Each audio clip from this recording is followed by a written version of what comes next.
Assalamualaikum warahmatullahi wabarakatuh. Kembali lagi di Misteri CJ Podcast Cerita bersama saya Bang CJ yang akan menceritakan salah satu kisah nyata dari Mr. D bersama keluarganya di tahun 2005. Selamat mendengarkan dimanapun kalian berada.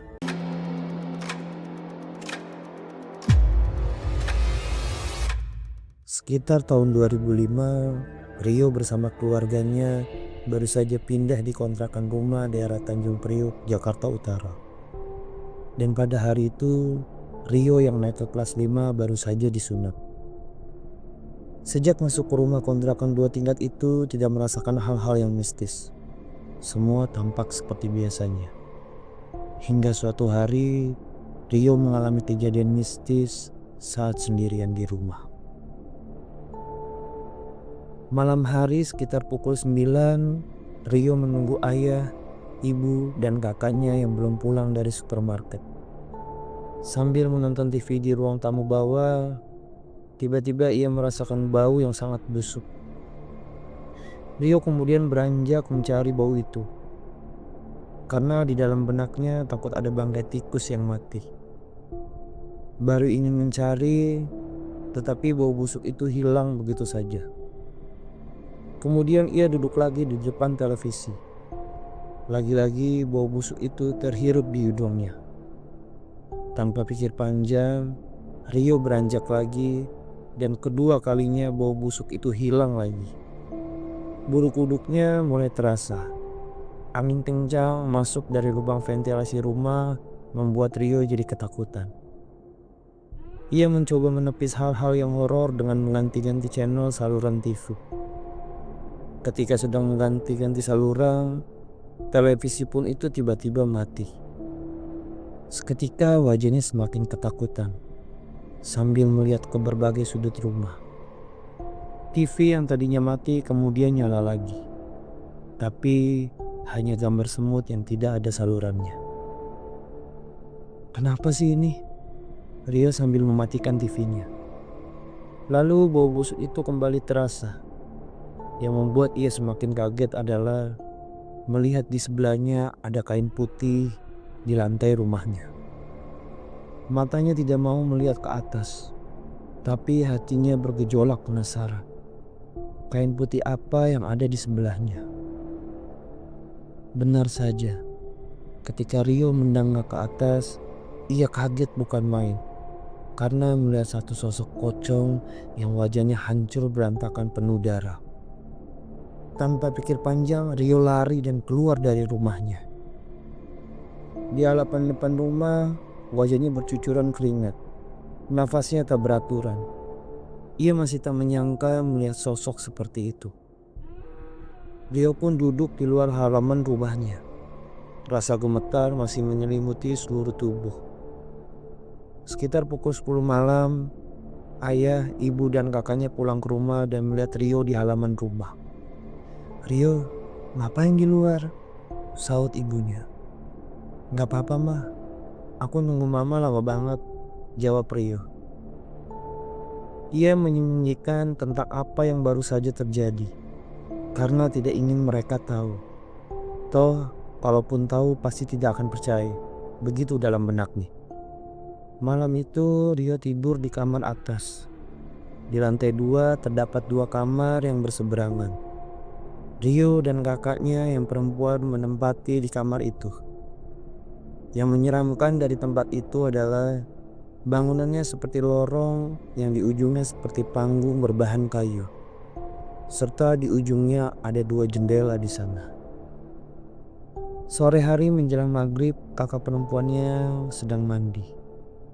Terdengar suara ketukan pintu dari luar. Tok tok tok. Dari dalam kakaknya mengatakan, "Siapa?" "Lu, Dek." Suara ketukan itu terdengar lagi. Tok tok tok. "Siapa sih?" Kakaknya membuka pintu keluar. Namun di sana tidak ada orang satupun. Pikiran kakaknya mungkin Rio tadi yang menjahili. Ia pun langsung melanjutkan mandinya. Dan suatu malam, kakaknya yang bernama Gita sedang nonton TV bersama Rio. Ia pun bertanya, "Dek, lu tadi isengin gue ya? Ketok-ketok pintu pas gue lagi mandi." "Apaan sih? Gue aja dari habis maghrib di sini, nggak ke atas-atas. Kenapa emang?" Pungkas Rio. "Nggak apa-apa." Kakaknya tidak melanjutkan obrolannya, tapi di benaknya bertanya-tanya, jika bukan adiknya yang iseng, dulu tadi siapa yang ketok-ketok? Rio pun mulai menguap. Rasa kantuk mulai menghinggapi. Ia pergi ke kamarnya untuk segera tidur meninggalkan kakaknya di ruang tamu. "Mau kemana lu, Dek?" tanya sang kakak. "Tidur, ngantuk," saut Rio sembari berjalan ke lantai atas. Sampai di kamar, Rio langsung berbaring di kasur dan memejamkan kedua matanya. Saat sedang tidur, ada yang seperti membangunkannya dan mendengar suara perempuan mengatakan, "Tolong mas, geseran. Anak saya mau tidur." Karena masih setengah sadar, ia bergeser dari tempat tidurnya. Namun, selang beberapa detik, ia terbangun dan langsung melihat ke sebelahnya. Tadi siapa yang ngomong ya? Kayak dengar suara perempuan. Dalam hatinya berbicara. Karena masih mengantuk, ia kembali melanjutkan tidurnya. Setelah itu, terdengar suara ketukan pintu dari luar. Tok tok tok. "Rio, ayo mandi berangkat sekolah." Suara ibunya terdengar dari luar. Karena mendengar suara sang ibu, ia langsung membuka kedua matanya dan mengatakan, "Iya mah." Suara ketukan pintu itu terdengar lagi. Ibunya pun mengatakan, "Cepat bangun Rio, nanti kamu telat." Ia pun beranjak dari tempat tidur, membuka pintu kamarnya, dan ternyata tidak ada siapapun di luar. Ia pun mengatakan, "Loh, mama kemana? Tapi kok masih gelap ya?" Ia pun kaget setelah melihat ke arah jam dinding. Ternyata masih pukul jam setengah 3 pagi. Wajahnya seketika berubah menjadi ketakutan. Ia lari ke bawah lalu mengetuk pintu kamar ayah dan ibunya. "Ma, ma!"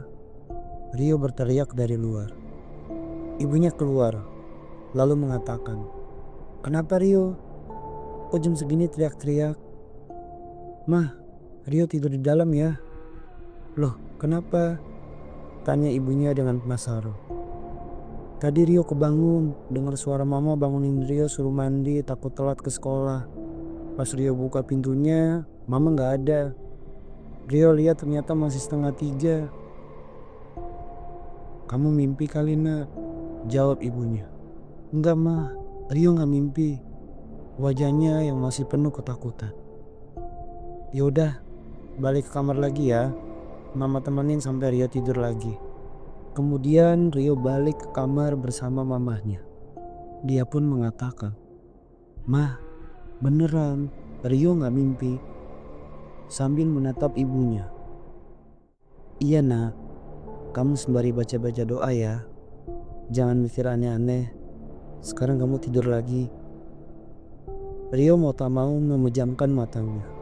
Meskipun kedua mata terpejam, ia tetap tidak bisa tidur. Bahkan ia menutup seluruh tubuhnya dengan selimut. Setelah beberapa menit, ibunya keluar dari kamar, lalu menutup pintu. Rio yang masih di dalam selimut mengintip sedikit di ruangan kamarnya. Dan tiba-tiba ada bayangan perempuan dengan rambut panjang berjalan dari pintu ke dinding kamar. Setelah itu, dia menghilang. Rio semakin ketakutan. Ia tidak bisa kabur lagi karena benar-benar sangat ketakutan. Rio mau tak mau berusaha untuk tidur dan untungnya pada saat itu ia bisa melakukannya.